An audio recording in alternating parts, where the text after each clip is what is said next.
தயவு பாகம் 2 சத்திய வார்த்தை.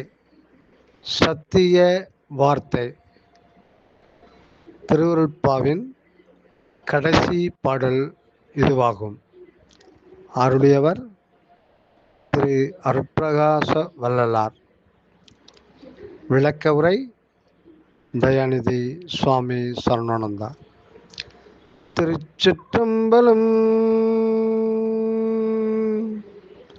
அருட்பெருஞ்சோதி அருட்பெருஞ்சோதி தனிப்பெரும் கருணை அருட்பெருஞ்சோதி.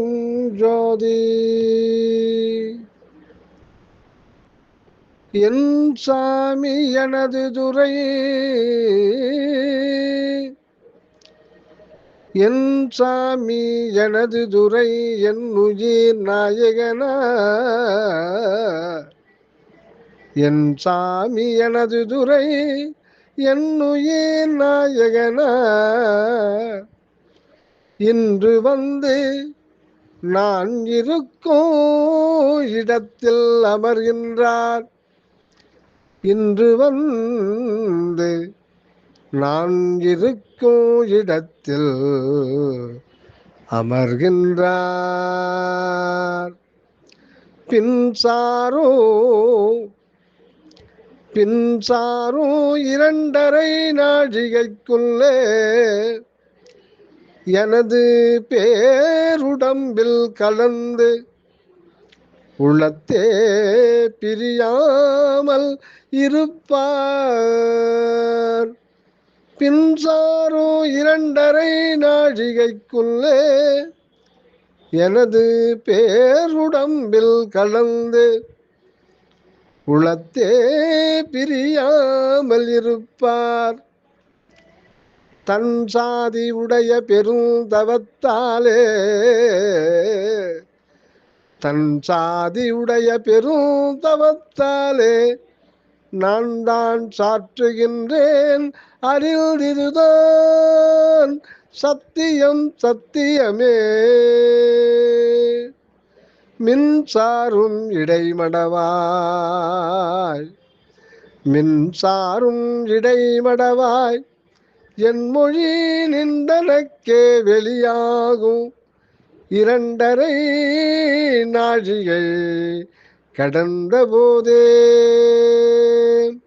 மின்சாரோ இடைமடவாய் என் மொழி நின்றனக்கே வெளியாகும் 2.5 நாழிகை கடந்த போதே. என் சாமி எனது துறை, என் உயிர் நாயகனார்.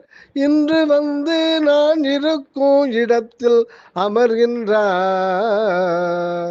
பின்சாரும் 2.5 நாழிகைக்குள்ளே எனது பேருடம்பில் கலந்து உளத்தே பிரியாமல் இருப்பார். தன் சாதி உடைய பெருந்தவத்தாலே நான் தான் சாற்றுகின்றேன் அறில் இதுதான் சத்தியம் சத்தியமே. மின்சாரும் இடைமடவாய் என் மொழி நின்றனக்கே வெளியாகும் 2.5 நாழிகை கடந்த போதே. அருள் விளக்க அணக உரை தயாநிதி சுவாமி சரணானந்தா. பேரின்ப அனுபவப் பேறு பெறுவதற்காகவே, பேரின்ப அனுபவப் பேறு பெறுவதற்காகவே இந்த மனித பிறவி நமக்கு கிடைத்திருக்கின்றது. முதல் 2.5 நாழிகையில் சுத்த சத்விசாரத்தின் மூலமாக இந்த பேரின்பப் பேற்றை அவ்வப்போது உணர்ந்து வந்தேன். அடுத்த 2.5 நாழிகையில் அருட்பெருஞ்சோதி ஆண்டவர் என் சுத்த உடம்பில் கலந்து என்னுடன் எப்போதும் பிரியாமல் இருப்பார் என்று வள்ளலார் சொல்கின்றார். இறைவனை பற்றியும் இறைவனால் இயக்கப்படுகின்ற நமது உயிரை, அதாவது ஆன்மாவை பற்றியும் சத்விசாரம் செய்து அறிவது ஓர் அனுபவ முறையாகும். இறைவனை பற்றியும் இறைவனால் இயக்கப்படுகின்ற நமது உயிரை, அதாவது ஆன்மாவை பற்றியும் சத்விசாரம் செய்து அறிவது ஓர் அனுபவ முறையாகும். இந்த சத்விசார அனுபவ முறை நம் பொறிப்புலன்களாலும் அனுபவிக்கக்கூடிய புனிதமான இனிய அனுபவ முறைதான். இதற்கு முதலில் நமது பொறிப்புலன்களை தூய்மைப்படுத்தி அதை உயர்த்த வேண்டும். இவ்வாறு தூய்மைப்படுத்தப்பட்ட உடம்பைத்தான் வள்ளலார் பேருடம்பு என்கின்றார். இறைவன் வெறும் கற்பனை பொருள் அல்ல. அருள் ஞானத்துடன் ஒவ்வொருவரும் அவர்கள் உள்ளே உண்மையாக செய்கின்ற சத்விசாரத்தின் மூலமாக அடையக்கூடிய சத்திய பொருள்தான். சத்திய பொருளின் அருள் ஒளியை தன் உள்கொண்டு இருப்பவன் மனிதன். ஆனால்தான் மனித வடிவத்தையே சத்திய பொருளான இறைவனின் வடிவம் என்று சொல்லுவார்கள். மனித வடிவமே நமசிவாய என்ற ஐந்தெழுத்தாகிய பஞ்சாட்சர மந்திரத்தால் ஆனதுதான். இறைவன் வெறும் கற்பனை பொருள் அல்ல. அருள் ஞானத்துடன் ஒவ்வொருவரும் அவர்கள் உள்ளே உண்மையாக செய்கின்ற சத்விசாரத்தின் மூலமாக ஒவ்வொருவரும் அவர்கள் உள்ளே உண்மையாக செய்கின்ற சத்விசாரத்தின் மூலமாக அடையக்கூடிய சத்திய பொருள்தான். சத்திய பொருளின் அருள் ஒளியை தன்னுள் கொண்டு விளங்கு இருப்பவன் மனிதன். ஆனால்தான் மனித வடிவத்தையே சத்திய பொருளான இறைவனின் வடிவம் என்று சொல்லுவார்கள். மனித வடிவமே நமசிவாய என்ற ஐந்தெழுத்தாகிய பஞ்சாட்சர மந்திரத்தால் ஆனதுதான். நமசிவாய என்ற ஐந்தெழுத்து மந்திரம் பஞ்சபூதங்களையும் குறிப்பதாகும். அதாவது நா நிலத்தை குறிக்கும், இது மனிதனின் பாதங்கள். அடுத்து மா என்பது நீரை குறிக்கும், இது மனிதனின் வயிற்றுப் பகுதி. அடுத்து சி என்பது நெருப்பை குறிக்கும், இது மனிதனின் இருதய பகுதி. அடுத்து வா என்பது காற்றை குறிக்கும், இது மனிதனின் தொண்டை பகுதி. அடுத்து யா என்பது ஆகாயத்தை குறிக்கும், இது மனிதனின் தலைப்பகுதி.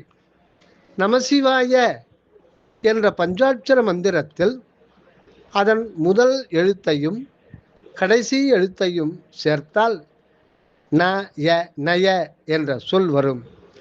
நய என்பதில் உள்ள நாவும் யாவும் இன் பிளஸ் ஆ நா, இ பிளஸ் ஆ யா என்று பிரியும்.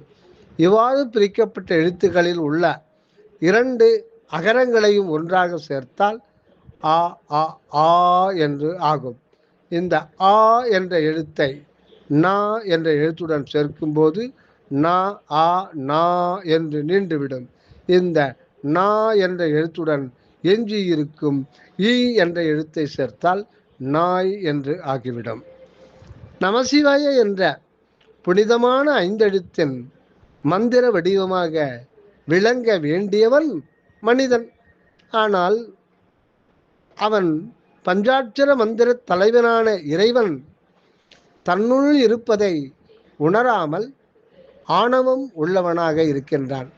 இதனால் தெய்வீக உணர்வுடன் மாமனிதனாக விளங்க வேண்டிய மனிதன் நாய் போன்ற விலங்கு நிலையிலேயே இருக்கின்றான். இது முக்கியம். நமசிவாய என்ற புனிதமான ஐந்தெழுத்தின் மந்திர வடிவமாக விளங்க வேண்டிய மனிதன், ஆனால் அவன் பஞ்சாட்சர மந்திர தலைவனான இறைவன் தன்னுள் இருப்பதை உணராமல் ஆணவம் உள்ளவனாக இருக்கின்றான். இதனால் தெய்வீக உணர்வுடன் மாமனிதனாக விளங்க வேண்டிய மனிதன் நாய் போன்ற விலங்கு நிலையிலேயே இருக்கின்றான். நாய் போன்ற விலங்கு நிலையில் இருக்கும் மனிதனின் தலையில் உள்ள சிற்றம்பலத்திலோ இறைவன் நாயகனாக ஜோதி சுடராக வீற்றிருக்கின்றார். இந்த நாயகன் தான் பரமான்மா.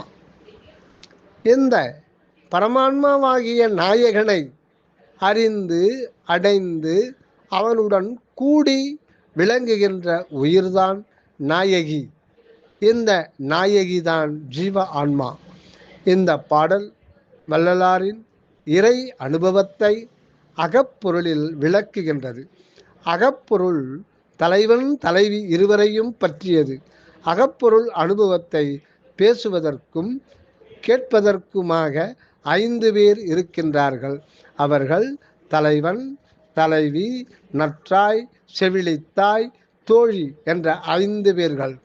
தலைவன் ஜீவான்மா, தலைவன் பரமான்மா, தலைவி ஜீவ ஆன்மா, தலைவியை பெற்ற நற்றாய் திரு அருள், தலைவியை வளர்க்கும் செவிலித்தாய் உடம்பு, தலைவியின் தோழி மனம். தலைவி தலைவனை கண்டு இணைய வேண்டும். தலைவி தலைவனை கண்டு அவனுடன் ஒன்றி இணைவதற்கு திரு அருள், உடம்பு, மனம் ஆகிய 3 துணையும் உதவியும் மனிதனுக்கு வேண்டும். தலைவி தலைவனை கண்டு அவனுடன் ஒன்றி இணைவதற்கு திருவருள், உடம்பு, மனம் ஆகிய 3 துணையும் உதவியும் மனிதனுக்கு வேண்டும். இவைகளின் துணையாலும் உதவியாலும் தலைவி தலைவனை அடைய முடியும். இதன் மூலமாக மனிதன் பேரின்பப் பெருவாழ்வை அடைகின்றான். தாம் பெற்ற பேரின்பப் பெருவாழ்வை அகத்துறை இறை அனுபவத்தை வள்ளலார் இந்த பாடலில் விளக்குகின்றார். பரமான்மாதான் எங்கும் பரவி இருக்கும் இறைவன். அதனால் அவனுக்கு பரஞ்சோதி என்று பெயர். எங்கும் நிறைந்திருக்கும் பரஞ்சோதியின் ஒரு அணுஜோதியை சுற்றி உருவானதுதான் மனிதனின் உடல்.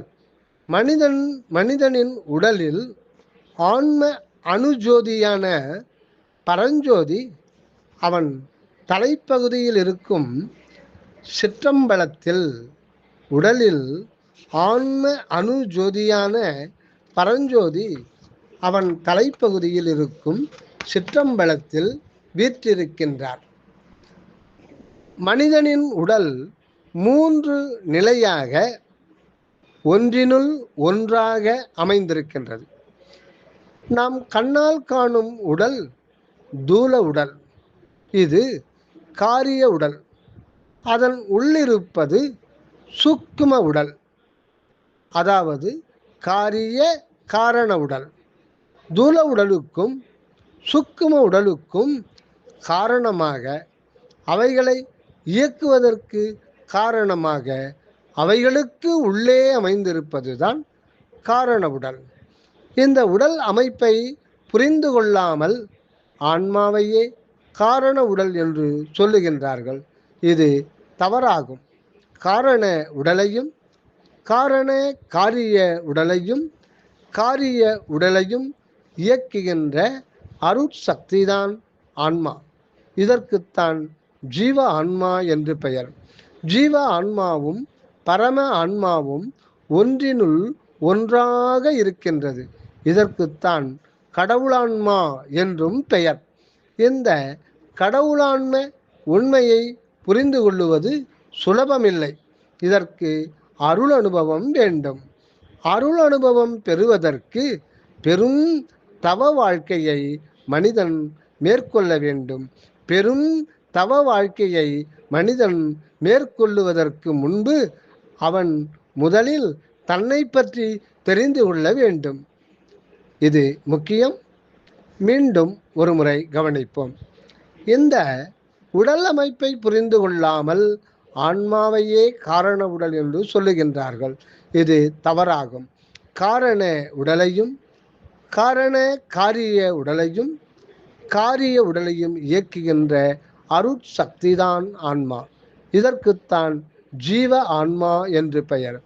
ஜீவ ஆன்மாவும் பரம ஆன்மாவும் ஒன்றினுள் ஒன்றாக ஒன்றி இருக்கின்றது. இதற்குத்தான் கடவுளான்மா என்றும் பெயர். இந்த கடவுளான்ம உண்மையை புரிந்து கொள்ளுவது அவ்வளவு சுலபமில்லை. இதற்கு அருள் அனுபவம் வேண்டும். அருள் அனுபவம் பெறுவதற்கு பெரும் தவ வாழ்க்கையை மனிதன் மேற்கொள்ள வேண்டும். பெரும் தவ வாழ்க்கையை மனிதன் மேற்கொள்ளுவதற்கு முன் அவன் முதலில் தன்னை பற்றி தெரிந்து கொள்ள வேண்டும். பரஞ்சோதியின் ஒரு அணுஜோதியை கொண்டுதான் தாய் வயிற்றில் கரு உருவாகின்றது. அந்த அருள் அணுஜோதியை சுற்றி மனிதனின் உடம்பு உருவாகி வளர்கின்றது. அருள் அனுபவத்தில் பரிபூரணத்தை பெறுவதற்காகவே பல பிறவிகளை கடந்து இந்த மனித பிறவியை மனிதன் அடைந்திருக்கின்றான். பல்வேறு உயிரினங்களில் இருந்து இந்த மனித பிறவியை பெறுவதற்கு அவன் பிறவிதோறும் தொடர்ந்து செய்து வந்த முயற்சிகள்தான் பெரும் தவமாகும். இதை சாதாரண தவமாக நினைக்கக்கூடாது. தீயின் மத்தியில் நின்று செய்யும் அருந்தவமாகவே நினைக்க வேண்டும். இதனைத்தான் தீயிடை நின்றாடும் சிவக்கோலம் என்றார்கள். மனிதன் தலைக்குள் மத்திய பகுதியில் ஜோதி சுடராக இறைவன் இருந்து அந்த மனிதனை இயக்கி வருகின்றான். அதனால்தான் அவனால் இத்தகைய பெரும் தவத்தில் ஈடுபட முடிகின்றது. இதைத்தான் வள்ளல் பெருமான் தன்சாதி உடைய பெரும் தவம் என்கின்றார். இறைவனுக்கும் மனிதனுக்கும் இருக்கும் பிரிக்க முடியாத உறவையே இப்படி சொல்லுகின்றார். வள்ளலார் 30/1/1874 அன்று பரிபூரணமான அருளை பெற்று விடுகின்றார். இன்றுதான் என் சிறநடுவில் இருக்கும் அருள் அணுஜோதி, அதாவது ஆன்ம வடிவம், என் சாமி எனது துறை என் உயிர் நாயகனார் இருப்பிடமாக இருக்க கண்டேன். என் உயிர் நாயகனார் இருப்பிடமாக இருக்க கண்டேன் என்கின்றார். நான் இருந்த இடத்தில் இறைவன் வந்து இருக்கின்றார். நான் இருந்த இடத்தில் இறைவன் வந்து இருக்கின்றார். இப்போது இறைவன் மட்டும்தான் அங்கு இருக்கின்றாரா? இறைவன் மட்டும் இல்லை, இறைவனும் இருக்கிறார். இறைவன் அங்கு இருக்கிறார் என்பதை உணரும் நானும் அங்கேயே இருக்கின்றேன். அப்படியானால் அங்கு இறைவனும் நானும் ஆக 2 பேர் இருக்கின்றோமோ? 2 பேராக தனித்தனியாக இல்லை, இரண்டும் சேர்ந்த ஒருவராகத்தான் இருக்கின்றோம். உண்மையில் என் சிறநடுவில் இருந்தது ஒன்றுதான். அதுதான் அருட்ஜோதி, மெய்ப்பொருள், இறைவன். உண்மையில் என் சிறநடுவில் இருந்தது ஒன்றுதான். அதுதான் அருள் ஜோதி. அருட்ஜோதி, மெய்ப்பொருள், இறைவன். நான் அருள் அனுபவம் பெறாத நிலையில் அந்த அருட்ஜோதி நான் என்கின்ற வெறும் ஆன்மாவாக இருந்தது. இப்போது நான் பரிபூரண அருள் அனுபவத்தை பெற்றிருக்கின்றேன். அதனால் இறைவனும் அவரை உணர்கின்ற உயிராகிய நானும் தனித்தனியாக 2 பொருள்கள் அல்ல என்பதை உணர்கின்றேன். என்னுள்ளேயே நானும் எனக்கு உணர்த்துகின்ற இறைவனும் இருக்கின்றார். இப்போது நானும் இறைவனும் ஒன்றேதான் என்று உணர்கின்றேன் என்கின்றார் திரு அருட்பிரகாச வள்ளலார். மனிதன் சிறநடுவில் இருக்கும் அருட்ஜோதிதான் மெய். மனிதன் சிறநடுவில் இருக்கும் அருட்ஜோதிதான் மெய். இந்த மெய்நிலையை சுத்த சத்விசாரத்தால் தான் மனிதன் தெரிந்து கொள்ள முடியும். சுத்த சத்விசாரம் செய்கின்ற மனத்தைத்தான் வள்ளலார் இந்த பாடலில் தோழியாக கொண்டிருக்கின்றார். பரஞ்சோதியின் ஒரு அணுஜோதியாகிய மெய்யின் இருப்பிடம்தான் காரண உடல். இந்த காரண உடலில் இருக்கும் மெய்யே விரிந்து, சத்தியமே விரிந்து காரண காரிய உடலாகிய சூக்கும உடலிலும் காரிய உடலாகிய தூல உடலிலும் பரவுகின்றது. அவ்வாறு அருட்ஜோதியாகிய மெய் காரண உடலிலிருந்து சூக்கும தூல உடல்களில் விரிந்து பரவி நிலை கொள்ளும் போது மெய் பரிபூரணமாகின்றது. தூல உடலாகிய மனிதனின் புற உடல் அருட்ஜோதியாகிய மெய்யின் மேல் அதை சுற்றி சூழ்ந்து இருப்பதுதான். மனிதனின் தூல உடலும் அருட்ஜோதியாகிய மெய்யின் ஒரு பாகம்தான். அதனால்தான் இந்த தூல உடலையும் மெய் என்று சொல்லுகின்றார்கள். ஆனால் மனிதனின் தூல உடலை மட்டும் மெய் என்று சொல்லுவது தவறு. மனிதனின் உடல் அவன் காரண உடலில் இருக்கும் அருட்ஜோதியாகிய மெய்யின் ஒரு பகுதி என்பதை மறந்துவிடக்கூடாது. பரிபூரணமான அருள் அனுபவத்தை மனிதன் பெறுகின்ற போது அருட்ஜோதியாகிய மெய்யின் ஒரு பகுதியாக இருந்த தூல உடலான மெய் உண்மையிலேயே மெய்யாகின்றது. அழியாது இருக்கும் நித்திய தன்மையை பெறுகின்றது. அது பேரின்பப் பெருவாழ்வை பெறுகின்றது. மரணமில்லா பெருவாழ்வை பெற்று என்றும் மெய்யாகவே நிலைத்து விடுகின்றது.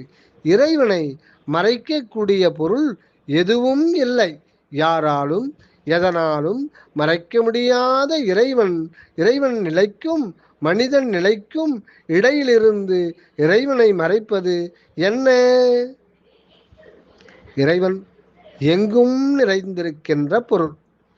இறைவன் எங்கும் நிறைந்திருக்கின்ற பொருள். அது எதனாலும் யாராலும் மறைக்க முடியாத மெய்ப்பொருள். எங்கும் நிறைந்திருக்கும் பொருளான இறைவனை எதனாலும் யாராலும் மறைக்க முடியாத இறைவனை காண முடியாமல் மனிதன் ஏன் தவிக்கின்றான்? இறைவனை காண்பதற்கு அவன் தன் உடலில் 3 நிலைகளை பற்றி தெரிந்து கொள்ளாததால் தான் தவிக்கின்றான். தான் உடல் அமைப்பின் 3 நிலைகளையும் உணர்ந்து கொண்டு முதல் 2 நிலைகளை அவன் கடந்தாக வேண்டும். முதல் 2 நிலைகளை அவன் கடந்தாக வேண்டும். இந்த சூட்சுமம் தெரியாமல் தான் அவன் திண்டாடுகின்றான்.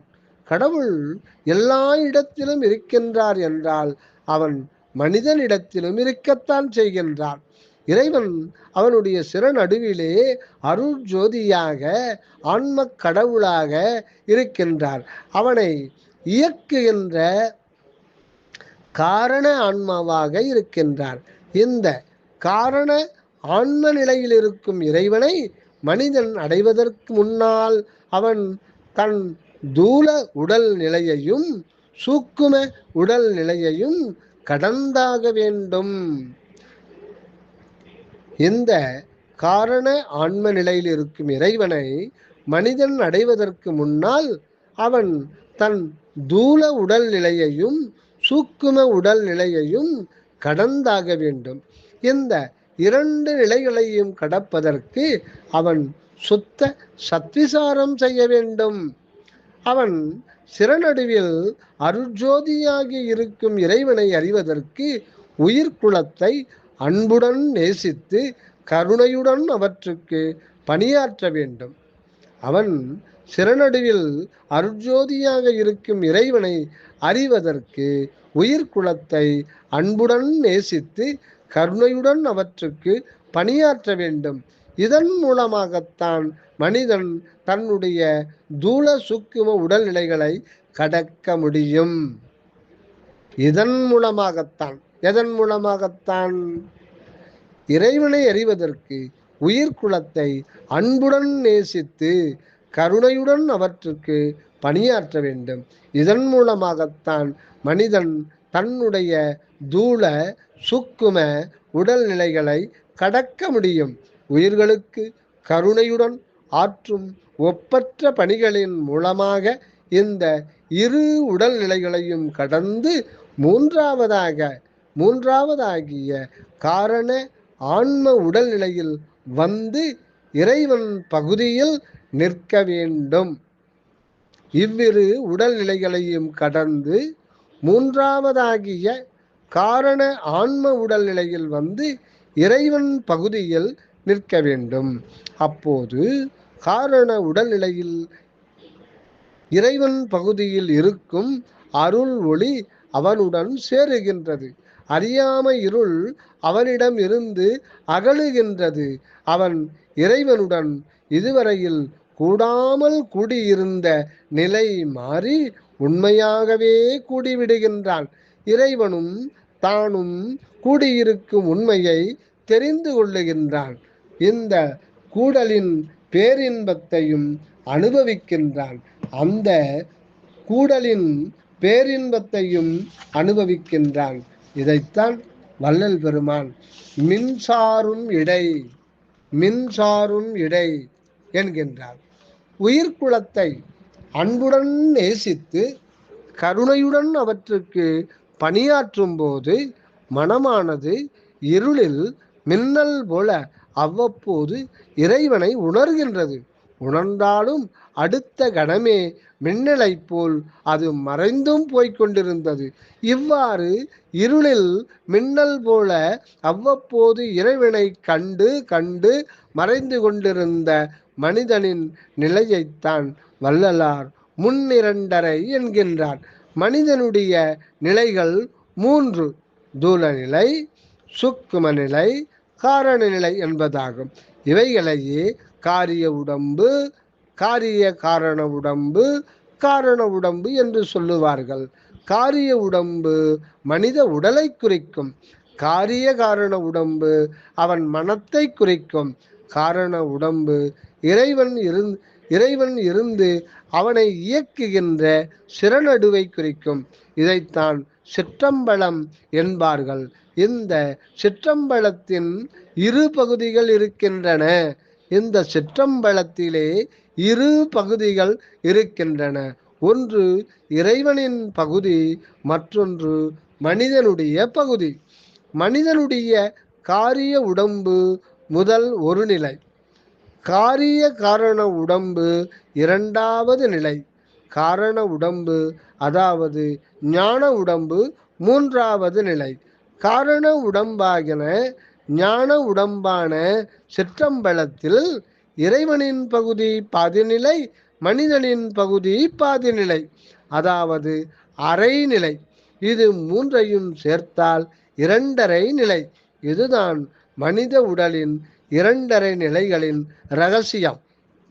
இறைவனை பூரணமாக உணராமல் அவ்வப்போது இருளில் மின்னல் போல இறைவனை கண்டு கண்டு வந்த மனிதனின் நிலையைத்தான் வள்ளலார் முன்னிரண்டரை நிலை என்கின்றார்.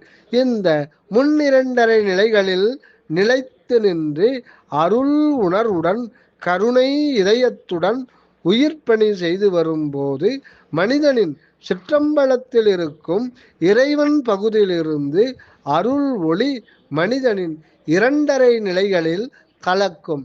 அவனுடைய 2.5 நிலையான வெறும் உடல்கள் அருளாற்றலால் சுத்தப்படுத்தப்பட்டு பேருடலாகிவிடும். அவன் பேரின்பத்தை அனுபவிக்க தொடங்கிவிடுகின்றான். முன்னிருந்த அவனது உடல் அருளாற்றலால் சுத்தப்படுத்தப்படாத ஆணவமுள்ள 2.5 நிலையாக இருந்தது. இப்பொழுது அவன் உடல் அருளொளி பெற்று அருளாற்றல் பொருந்திய சுத்த 2.5 நிலை ஆகின்றது. முன் சிறநடு சிற்றம்பலத்தில் இருந்த மனிதனின் காரண உடல் இப்போது சுத்தப்பட்டு ஞான உடலாகின்றது. இந்த ஞான உடலை சுற்றி சூழ்ந்திருந்த காரண காரிய உடல் அதாவது சுக்கும உடல் சுத்தப்பட்டு பிரணவ உடலாகி விடுகின்றது. காரண உடலையும் காரண காரிய உடலையும் சூழ்ந்திருந்த காரிய உடல், அதாவது தூல உடல், இப்போது சுத்த உடலாகி விடுகின்றது. இதைத்தான் வள்ளலார் பின்சாரும் 2½ நாழிகையிலே எனது பேருடம்பில் கலந்து உளத்தே பிரியாமல் இருப்பார் என்கின்றார். மனித உடலும் இந்த உலகமும் எதன் மூலமாக இயங்கிக் கொண்டிருக்கின்றன? இந்த 5 சக்திகளின் மூலமாக இயங்கிக் கொண்டிருக்கின்றன. அவை பொருட்சக்தி, செயல் சக்தி, ஞான சக்தி, யோக சக்தி, அருட்சக்தி என்பன. இந்த 5 சக்திகளையும் உடையது கடவுளின் அருட்சக்தி. 5 சக்திகள் என்ற தொடரில் இருக்கும் ஐ என்ற எழுத்துக்கு தலைவன் என்றே பொருள். தம்முடைய 5 சக்திகளால் உலகத்தையும் பிரபஞ்சத்தையும் இயக்கிக் கொண்டு இருப்பதால் இறைவன் 5ஆகவும் இருக்கின்றார். இந்த 5 சக்திகளில் பொருட்சக்தியும் செயல் சக்தியும், அதாவது கிரியா சக்தியும் உயிருக்கு தூல உடலாகவும் சுக்கும உடலாகவும் விளங்குகின்றன. ஞான சக்தியால் மனிதனின் சிறநடுவில் இருக்கும் அருட்சுடரான ஆன்ம கடவுளை உயிர் அறிந்து கொள்ளுகின்றது. இந்த நிலையில் அவனுக்கு அருள் ஞானம் ஏற்படுகின்றது. இதனால் அவனிடம் இருந்த அறியாமை இருள் விலகுகின்றது. அவன் இறை இன்பத்தை, பேரின்பத்தை அனுபவிக்க ஆரம்பிக்கின்றான். இது மனிதனின் முன் 2½ நிலையின் முடிவில் நடப்பது. இப்போது அவன் காரண உடலும் சுக்கும உடலும் அருளின் ஆற்றலால் காரண உடல் ஞான தேகமாக, சுக்கும உடல் பிரணவ உடல் தேகமாக மாறுகின்றது. அருள் சக்தியால் அவன் தூல உடலும் சுத்த உடலாக, சுத்த ஒளி உடம்பாக மாறிவிடுகின்றது. மனிதன் முத்தேக சித்தியையும் பெற்றுவிடுகின்றான். பேரின்பத்தை பரிபூரணமாக அனுபவிக்கின்றான். இறை அனுபவம் அவனுக்கு பூரணமாக ஏற்படுகின்றது. முத்தேக சித்தி பெற்ற மனிதனும் கடவுளும் சுத்த 5 நிலைகளையும் பூரணமாக கொண்டு பேதமில்லாமல் இருக்கின்றார்கள். இவ்வாறு தாம் பெற்ற அருட்பெருஞ்சோதி அனுபவத்தை, பேரின்ப அனுபவத்தை இந்த பாடலில் வள்ளலார் விளக்குகின்றார். இறைவன் ஆணைப்படியே தம் பேரின்ப அனுபவத்தை வள்ளலார் முன்கூட்டியே மக்களுக்கு வெளியிட்டு இருக்கின்றார். மனித குலத்திலே யாரும் பெறாத முத்தேக சித்தியையும் சித்தி வளாக திருமாளிகையில் வள்ளலார் முதலாக பெறுகின்றார். மரணமில்லா பெருவாழ்வை அடைகின்றார். மரணமில்லா பெருவாழ்வை பெற்ற வள்ளல் பெருமான் உயிர்குலத்தை அதன் பக்குவத்துக்கு ஏற்ப உயர்த்தி கொண்டு வரும் பெரும் பணியை இப்போது செய்து கொண்டிருக்கின்றார். தயவு வள்ளல் மலரடி வாழ்க வாழ்க, எல்லா உயிர்களும் இன்புற்று வாழ்க, கொல்லா நெறியே குவளையமெல்லாம் ஓங்குக, சுத்த சன்மார்க்க தயவு பெருநெறி உலகெங்கும் பரவுக. ஓம் ராமலிங்காய நம. திருவருட்பிரகாச வள்ளலார் திவ்ய திருவடிகளே சரணம் சரணம் சரணம். அகமிருந்து வருக அருளுடன், அனகமாக வாழ்க தயவுடன். சுவாமி சரவணானந்தா.